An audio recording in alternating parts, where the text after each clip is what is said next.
नाशिक शहरातील दूध बाजार परिसरात उधारीची रक्कम मागितल्याच्या कारणावरून एका व्यावसायिकाला अमानुष मारहाण करण्यात आली आहे आणि या संपूर्ण घटनेचा सीसीटीव्ही फुटेजमध्ये संपूर्ण घटना कैद झाली आहे. विशेष म्हणजे तक्रार करू नका अन्यथा जीवे ठार मारू अशी धमकी देत संबंधित व्यावसायिकाच्या संपूर्ण कुटुंबाला लक्ष करण्याचा इशारा देण्यात आला आहे. या घटनेमुळे परिसरात एकच खळबळ उडाली आहे. मिळालेल्या माहितीनुसार दूध बाजार परिसरात गोळ्या बिस्किटांचा व्यवसाय करणारा एक दक्षिण भारतीय व्यावसायिक गेल्या काही दिवसांपासून एका स्थानिक इस्माकडे उधारीच्या पैशांसाठी वारंवार पाठपुरावा करत होता. मात्र पैशाची मागणी केल्याने संबंधित इस्माने संतापून व्यावसायिकाला मारहाण केली आणि शिवीगाळ करत धमकी दिली. तू बाहेरून इकडे व्यवसाय करायला आला आहेस, गप्प राहून धंदा कर, तुझे पैसे मी माझ्या वेळेवर देईन. पोलिसात तक्रार केली तर याद राख. या घटनेत व्यावसायिक गंभीर जखमी झाला असून सध्या तो एका खासगी रुग्णालयात उपचार घेत आहे. त्याच्या कुटुंबियांनी सांगितले धमक्यांमुळे संपूर्ण कुटुंब भयभीत झाले असून अजूनही त्यांनी पोलिसात अधिकृत तक्रार नोंदवलेली नाही. या प्रकारामुळे व्यावसायिकामध्ये भीतीचे वातावरण निर्माण झाले आहे. स्थानिक पोलीस प्रशासनाने या प्रकरणाची गंभीर दखल घ्यावी आणि संबंधित आरोपीवर कठोर कारवाई करावी अशी मागणी नागरिकांकडून केली जात आहे. या घटनेतून उघड झाले की परप्रांतीय व्यवसायांना केवळ आर्थिक व्यवहारावरून त्रास दिला जात असून कायद्याचे भर न ठेवता खुलेआम धमक्या दिल्या जात आहेत. त्यामुळे या प्रकरणात पोलिसांची कारवाई महत्वाची ठरणार आहे. मेरा नाम सैमसन है, मैं सैमसन जेकब। मैं हमारा पापा का दुकान है इधर कतड़े पे, नासिक द्वारका पे। तो गोली बिस्किट का दुकान है। तो मैं बैंगलोर में काम करता था पिछले साल तक। जब मेरी वाइफ प्रेग्नेंट हुई तो मैं इधर आ गया, तो इधर पापा का दुकान संभालने लगा दिसंबर से लेके। तो इस दौरान जब मैं उधर अकाउंट्स लेके चेक करा तो मेरे को पता चले कि कई सारे कस्टमर्स को उधारी दे रखी है, 75,000, 90,000, 40,000, 30,000 करके 2,000 से लेके ऐसे 1 लाख के ऊपर भी कुछ लोग को दे के रखा था उधारी में। और खुद हमारा कंपनी भी उधारी पे चल रहा था कि हमने किसी को उधारी दे के रखे और हमने किससे उधारी लेके रखे। और ये कुछ कस्टमर के तो ऐसे थे कि 8 साल, 10 साल, 12 साल से लेके उन्होंने पैसे दिए नहीं थे। तो इसी में से एक आदमी था इलियास शेख। तो इसने हमसे 90,920 रुपए उधारी था उसका अकाउंट में। तो ये मैं पूछा उसको, 2-3 बार हमने पूछा है।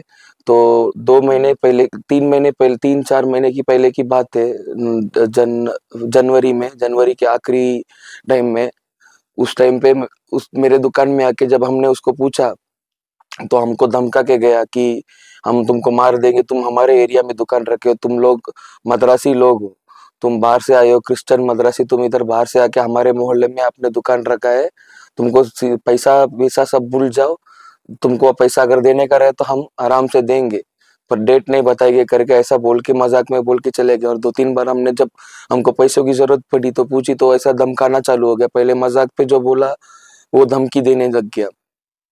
इस दौरान परसों कल मैं जब कोड़े नगर में हमारा घर है तो पीछे मैं दूध लेने मेरे बीवी के साथ गया हुआ था। उस टाइम पे मैंने उसको देखा तो मैंने उधर पूछ लिया, क्योंकि जब पैसा पूछने लग गए तो ये ना हमसे कस्टमर था पहले, तो हमसे ना लेने आ गया, हमसे माल लेना बंद कर दिया, कहीं और से लेना चालू कर दिया कि मैं पैसा पूछने लग गया करके।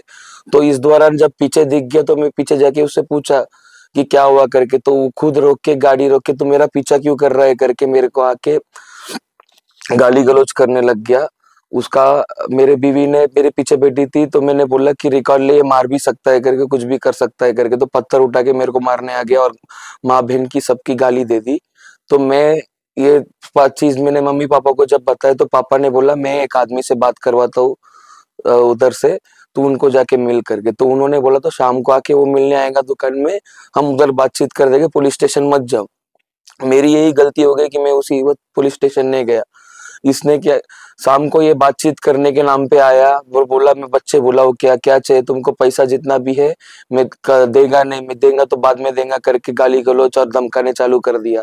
इसी दौरान गाली गलौज करके तो उसने दिया, तो उस टाइम पे मेरे मुंह से भी एक शब्द निकल गए, एक शब्द। इतने दिन मैंने कुछ गाली नहीं दिया, बस एक शब्द उसने मेरे को, माँ बहन से सबको गाली दी, मैंने एक शब्द निकल करके मेरे को मारने को भी आ गया।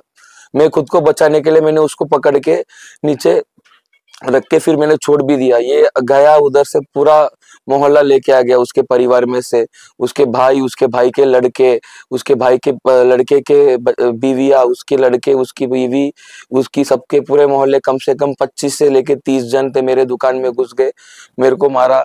मेरे बीवी भी थी, वो मुझे बचाने का कोशिश कर रही थी, उसका हाथ खींचा दो लोगों ने। उसमें से एक लड़का बोल रहा था कि उसको नंगा करो, इसकी बीवी को इधर नंगा करो तभी ये सुधरेगा करके। मेरा नाक फोड़ दिया, मेरे इधर गले पे मार के मेरा गला मूड़ नहीं पा रहा हूँ मैं पूरा एक तरफ से, मेरे को इस तरफ पे रख के बात करना पड़ रहा है, इस तरफ मुड़ा तो पेन हो रहा है, मेरे घुटने में तकलीफ हो रही है। और इसके ऊपर अभी भी मेरे को धमका रहे। इतना कुछ होने के बाद मैं जब बेहोश गिर गया, उल्टी हो गई, मेरे उल्टी से मुझे घसीट के लेके गए ये लोग रास्ते पे, और खुद उन्हीं लोगों ने मुझे ऑटो पे बिठा के एक अस्पताल लेके गए। उधर जब उन्होंने बोला कि पुलिस केस हो गई, बाफना हॉस्पिटल था, क्या वाफना था, मेरे को नाम भी याद नहीं है, कल रात को ही थी, मैं आधा अधूरा होश में था, मतलब होश था पर मेरे को कुछ समझ में नहीं आ रहा था। सर मतलब पूरा गला दुख रहा था, पूरा इधर शरीर दुख रहा था, तो मेरे को कुछ समझ में ना, मेरे पैर मेरे को फील नहीं हो रहे थे, मेरे कमर के नीचे मेरे को स्ट्रेंथ नहीं लग रहा था, मुझे मैं पैर जमीन पे रख नहीं पा रहा था उस वक्त पे। तो मुझे ये लोग घसीट के लेके गए बफना हॉस्पिटल में। जब उन्होंने बोला कि ये उन्होंने बोला एक्सीडेंट केस है, गाड़ी से गिर गया करके बोला, तो वो मानने को तैयार नहीं थे। तो उन्होंने बोला पुलिस कंप्लेन करने पड़ेगी, तो दूसरा अस्पताल लेके गए, उस अस्पताल का नाम नहीं पता। उधर से भी फिर उन्होंने नहीं माना, तो फिर तीसरा हॉस्पिटल में उन्होंने कॉल करके ये हॉस्पिटल में लाके छोड़ दिया।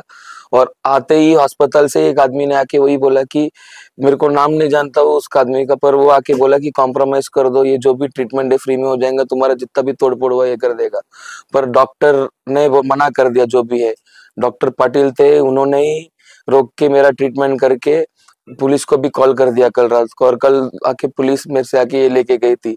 अभी सुबह से लेके वो कंप्लेन ये लगी है कि तुम केस मत डालो, कॉम्प्रोमाइज कर लो, कॉम्प्रोमाइज कर लो करके कॉल पे कॉल आ रही है। मेरे पापा गांव में, उनको कॉल जा रहा है, मेरी मम्मी को कॉल आ रहा है, मेरी बीवी को कॉल हो रहा है, ये सब लोग धमका रहे, तुमको धंधा चलाना है, इधर रहना है तो ये हमारा एरिया है। नासिक पुलिस आयुक्तों को क्या आह्वान करेंगे आप इस बारे में? नासिक पुलिस ने वैसे वही कंप्लेन लेके गई, क्या हुआ था करके सब लिख के लेके चले गई। इस दौरान मेरे को पता नहीं चला इनके हाथ में कैसे गया कि कंप्लेन दे दिया गया करके।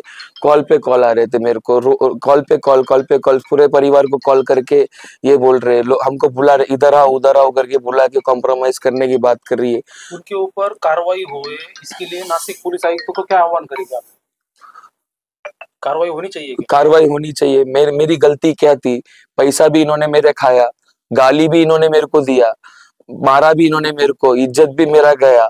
अभी मेरे को धमका रहे कि हम मतलब कि एक दो जन है, इनका मेजोरिटी है, तो इसलिए मेरी गलती क्या है? हमने तो ये तो 30-35 साल पहले जमीन खरीद ली थी, वो जगह पे हम दुकान चला रहे। इसका मतलब ये नहीं हुआ कि इनका पूरा है कि हम अकेले हैं, ये सब पूरे झुंड में करके हमको बाहर निकालने का सोच रहे। अभी तुम मोहल्ले का मैटर, तुम इधर दुकान नहीं रख पाओगे, ये करोगे करके हमको सब करके ये हमको बोल रहे कि तुम निकलो करके। इसमें हमारी गलती क्या है? इस देश के नागरिक तो हम भी है, हम भी टैक्स भरते, हम भी इधर है। किस चीज से मारा है आपको? मेरे को हाथों से मारा, मेरे कम से कम 25 लोग थे, उसमें लेडीज लोग भी थे, उनके उन्होंने लेडीज लोग ने डंडे से मारने का ये किया, हमको पकड़ लिया गया था पूरी तरीके से, मेरे वर्कर्स को मारा गया। चलो मेरा तो भी चलो ठीक है, मेरे वर्कर लोग का क्या था, वो रोटी कमाने को आए मेरे भरोसे जो लोग थे उनको मारा गया, और हमको अभी बोल रहे कि कॉम्प्रोमाइज करो। हमारे आदमी ने, एक आदमी ने हाथ नहीं लगाया, मेरे को मारने आया तो मैं रोका, तो ये मेरी गलती है क्या? आपके पास सीसीटीवी फुटेज भी है? पूरा सीसीटीवी फुटेज है। और मैं पूरा मेरे को सुबह जो धमकाया था, उधर रोड पे मारने को आया था, उसका भी मेरे वाइफ ने रिकॉर्डिंग किया है, और मेरे पास कॉल रिकॉर्ड भी हो गया। इन्होंने कॉल रिकॉर्ड में भी मुझे धमकाया था कि तेरे बच्चे को अनाथ कर दूंगा करके। मेरा 4 महीने का बच्चा है। अच्छा हुआ कि मेरे बच्चे को कल मैं लेके नहीं गया, कल तो मैं दुकान में बच्चे को लेके जाने वाला था, कल मेरा बच्चा होता तो उसका क्या होता? उधर पूरा तोड़ फोड़ कर दिया, गाड़ी तोड़ दिया है, मेरा कंप्यूटर तोड़ दिया है, चेयर तोड़ दिया है, कम से कम 1 लाख के ऊपर का नुकसान हो गया। मेरा अभी हॉस्पिटल का खर्चा 50,000 के ऊपर आ गया। मेरे को ये अस्पताल आना भी नहीं था, मुझे पता था खर्चा होगा करके। ये 3 अस्पताल घुमा के इनका रिश्तेदार जिधर था उधर आके ये अस्पताल में मेरे को छोड़ के गए। लोकशास्त्र न्यूज साठी बंटी आढाव, नाशिक।